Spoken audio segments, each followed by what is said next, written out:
Hello there friends, welcome back to another episode of Generation Tech. My name is Alan. What would have happened had Obi Wan Kenobi never stumbled upon the clone army on Kamino and the droid army on Geonosis? Would the Clone Wars have happened in the same way? How would galactic history change? When Obi Wan Kenobi embarked on his investigation of who was behind the assassination attempt of Padme Amidala, he probably wasn't expecting to uncover a massive conspiracy that spanned several worlds, involved multiple mega conglomerates and political figures, and ultimately revealed not one but two massive secret armies ready to fight each other in a giant galactic war. In a lot of ways, it's almost unbelievable and too convenient for one Jedi investigator to uncover all of that by himself, as skilled as Obi Wan Kenobi was. Now, I actually don't believe that Palpatine planned on the Clone Wars starting in this way. It seems like the assassination attempt on Padme was a genuine way to silence her. She was one of the leading voices in the Senate in opposition to the Military Creation Act. Even though her death might make her a martyr and actually create more support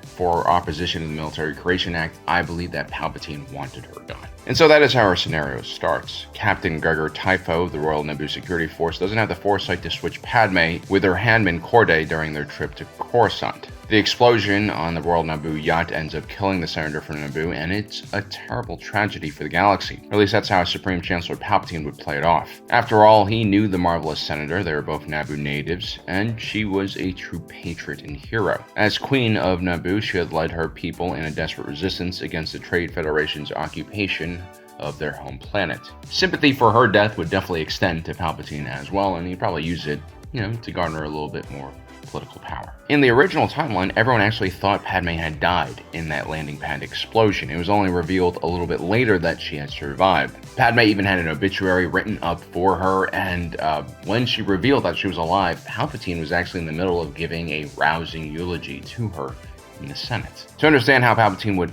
react if Padme actually died, we just have to look at this eulogy. He used the moment to urge the Senate to push for peace. This was a key part of his image as Chancellor of the Republic. He always held his cards and true political motives very close to his chest and played the role of the great uniter and diplomat. He always tried his best not to offend either side of the political divide. He much more preferred using his secret Sith connections and lobbies to kind of pull the strings behind the scenes. More star systems are joining the Separatists. If they do break away, I will not let this republic that has stood for 1,000 years be split in two. My negotiations will not fail.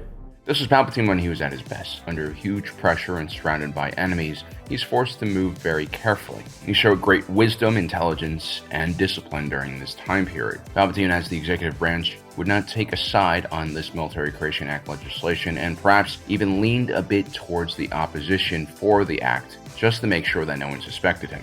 During Padme's original eulogy, it was individuals like Ak, the Grand Senator from Malastare, who would point out that the death of Padme was a sign of rising instability in the galaxy and the reason why the Military Creation Act needed to be passed. The 1,000 years of peace that preceded this moment had already passed on, and now there was a major crisis in the galaxy, and the Republic needed to take action. More importantly, the death of Padme Amidala would not only remove her vote from the Military Creation Act, it would create fear amongst the Senate and lead to more people supporting the act instead of opposing it. Now, originally it was Orn Free Taa, a senator from Ryloth, who proposed that the vote be deferred, and Palpatine would delay the vote until the next day as a result. And that would actually draw the ire from the pro-Military Creation Act crowd, who believed that Palpatine wasn't being serious and he was just trying to stop the Military Creation Act from being voted on completely. In Padme Amidala's stead, the junior representative Jar Jar Binks would step in to her position. He was inexperienced and easily manipulated. Jar Jar also trusted Palpatine, as they hailed from the same planet, and so his vote would eventually go to the Military Creation Act as well, with a little bit of convincing. This, however, means that Palpatine would never need to pass the Emergency Powers Act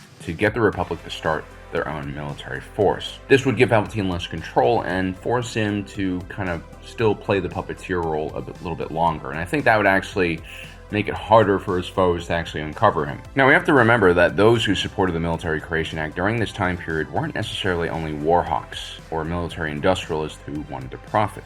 There are plenty of rational political leaders and just people who were really genuinely afraid of the growing unrest, especially in the Outer Rim, with the Separatist crisis. The Republic truly lacked a solution for what seemed like an impending war between the Outer Rim and the Core, something that the judicials and a handful of mercenaries just couldn't really handle. I mean, not even the Jedi, the defenders of the Republic, had a solution for this. You must realize there aren't enough Jedi to protect the Republic.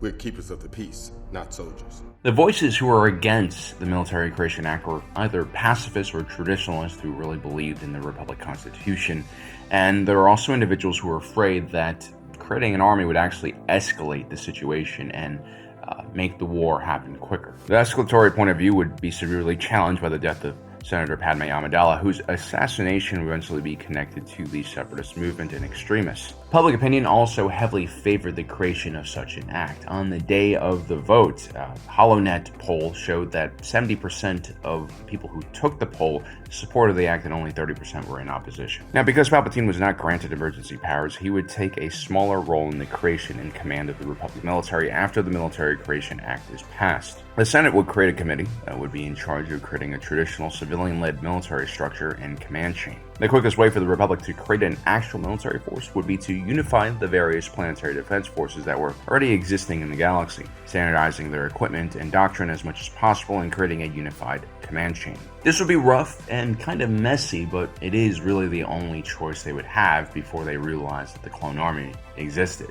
And also there would be a drive to recruit citizens of the galaxy into this military force. I don't think the Republic would need to draft anyone, nor would that be a popular policy move. In a way, this isn't all that different from how the Continental Army was created early on during the War of American Independence against the British Crown and Lizard People. Now, the Clone Army would still exist, but I think in this situation they would be allowed to grow more soldiers. The original number of clones at the Battle of Geonosis was around 200,000 units. But even if there were 1 million clones, there would still be a huge disparity between the Republic and Separatist Droid Army. I believe the Clone Army was always intended to be a shock force, used in the vanguard of the Republic assault on the Separatist Alliance. They would be paired naturally with the Jedi Order because they were actually ordered by Jedi Master Sifo-Dyas on behalf of the Republic. In many ways, this military force was the responsibility of the Jedi. The reveal of the Clone Army's existence would most likely come in the form of some type of envoy from Kamino who would visit the Jedi Order and basically asked them what the hell is going on. As isolated as the Kaminoans were, they would have understood how galactic events were unfurling and eventually would seek out the Jedi themselves, especially with the promise of future contracts from the Republic and more funding for their government. In this way, the Clone Army would definitely be seen more as a Jedi entity than a military force for the Republic, even though it is technically created for the Republic by the Jedi. The Jedi and clones would still be paired together, basically allowing Palpatine to get those inhibitor chips closer to their intended targets. I believe that many Jedi would be hesitant to take command in this clone army, and there would be internal debate and investigations about the origins of this mysterious force. But there will also be time for public and political debates to arise about how the clone army would be used and what the Jedi's role in this would be. Ultimately, the Jedi were beholden to public opinion, and when the war does eventually start and Republic citizens are dying in the thousands, if not millions, on the front lines, the galaxy will look at the Jedi and look for inspiration and help. And if they refuse to fight, well, that will kind of paint them in a very dark light. The pressure to do something will grow stronger and stronger, just as it did during the Mandalorian Wars when the Jedi chose to initially sit out the conflict, but eventually got dragged in anyway. So how will the Separatist Droid Army reveal itself in this scenario? Well, I actually think the opposition voices against the Military Creation Act were correct. Generally, wars start after a series of escalations, and the Republic creating a military force after thousands of years of peace could only be seen as one thing: an escalation. It's going to be very obvious to the Separatists who this military force was created for. Now, I believe the Separatist Alliance will approach the situation from a more defensive posture and not immediately begin attacking Republic worlds as they did after the Battle of Geonosis. Without one major catalyst, one major battle to start the conflict, I think things will gradually grow. The core worlds of the Separatist Alliance will secede, and the Separatist Droid Army will begin deploying to those worlds and securing them from any Republic intervention or internal loyalist movements. At the same time, I believe that the Republic's creation of a federal military will be extremely unpopular, especially with Outer Rim worlds that are still allied to the Republic. It's one thing to fight for your home in the Planetary Defense Force. It's an entirely different situation to have one's Planetary Defense Force rolled into a federal military that is fighting a major civil war on fronts very far from home. Plus, the entire purpose of the conflict was the preservation of the Republic's political system and class that was controlled by and benefited the core worlds the most. The further you get away from the core, the less likely you are going to find individuals who are ideologically supportive of the Republic. I believe that the first clashes of the Clone Wars will actually occur once it was uncovered that the Separatist Droid Army forces were suppressing Republic loyalist movements in the Outer Rim. The Republic will most likely end up funding those loyalist movements, first with just credits and then by shipping munitions and arms to them. Eventually they'll even send secret advisors and deploy military trainers on the ground, sort of like the Onderonian Civil War situation that happened during the Clone Wars. Also, any attacks against Republic infrastructure or judicial forces stationed in the Outer Rim by the Separatists will be considered an act of war, and there will be retaliations as a result. The Republic will most likely withdraw their judicial forces from planets where the local government chooses to secede. I think Palpatine will still try to maintain this illusion that he wants peace. But at one point, the Republic will need to put its foot down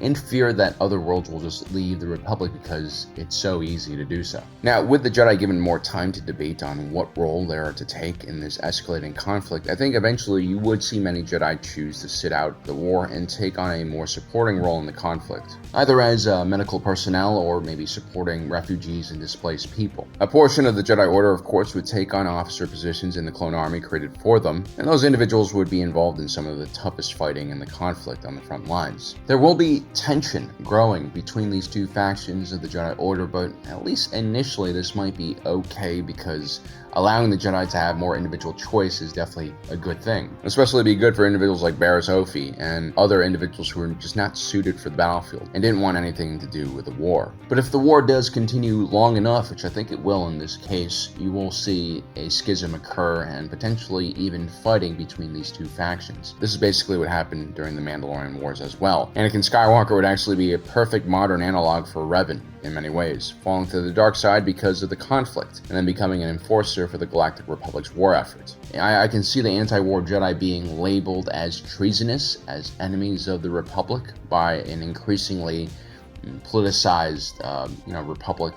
I think a lot of suffering is going to turn people extreme, as often the case. Peace-loving Jedi will be an easy scapegoat for the Republic's failures to end the conflict. Now, I want to go back to the beginning of this conflict. I think in the original Clone Wars, a huge portion of the Republic military was caught off guard and basically trapped in the Outer Rim when the Separatists launched their offensive against most of the Outer Rim worlds.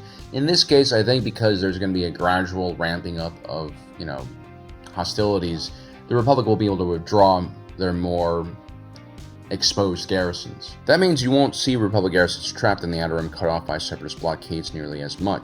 With most Republic forces gathered or retreated back to the Mid-Rim, this will decrease the importance of Hutt space and the Hutt clans. During the early years of the original Clone Wars, both sides were vying for access to this area as it bypassed the front lines and connected to the core regions of the Outer Rim. The Hutt clans actually gained a huge amount of wealth and political power during this war, and they would continue to have that power during the Imperial period. And so without Hutt space being this important, there would be a lot more balance in the criminal underworld as a result. The entire road to conflict in this case could take months, if not years, to play out. This all will lead to a more grueling traditional conflict with slower moving front lines. This means that the Clone Wars should last longer and could be even more devastating. The major difference is at the end of this scenario, the Jedi are first destroyed by that internal schism, where the pro-war Jedi will be pitted against the anti-war Jedi, severely weakening the Order. The anti-war faction will most likely be destroyed with the Republic's help, especially once public sentiment turns against this faction.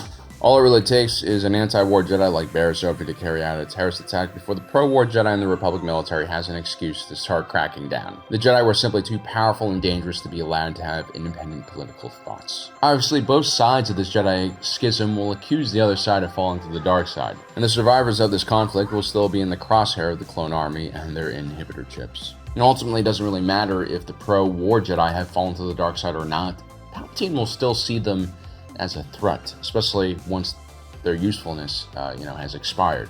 He will try to eliminate them with Order 66. Palpatine will most likely still win, and his grand plan will place him in a position of power, but I believe that more Jedi will escape this trap, especially those who align themselves against the war early on in the conflict, which sets up a very interesting set of circumstances for the Galactic Civil War, which will probably feature a lot more active Jedi in the Rebel Alliance's ranks. I actually think this what-if situation is a lot worse than what actually happened in the Clone Wars, especially for Palpatine.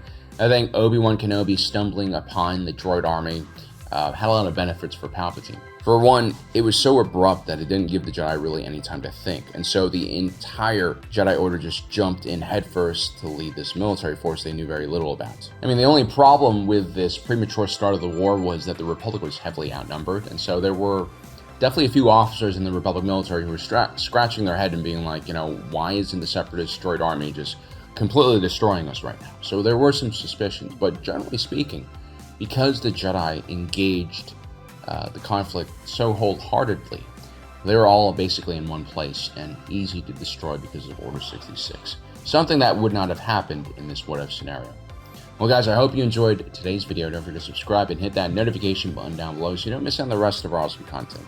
As usual, my name is Alan, reminding you that my allegiance is to the Republic, to democracy. I'll see you next time.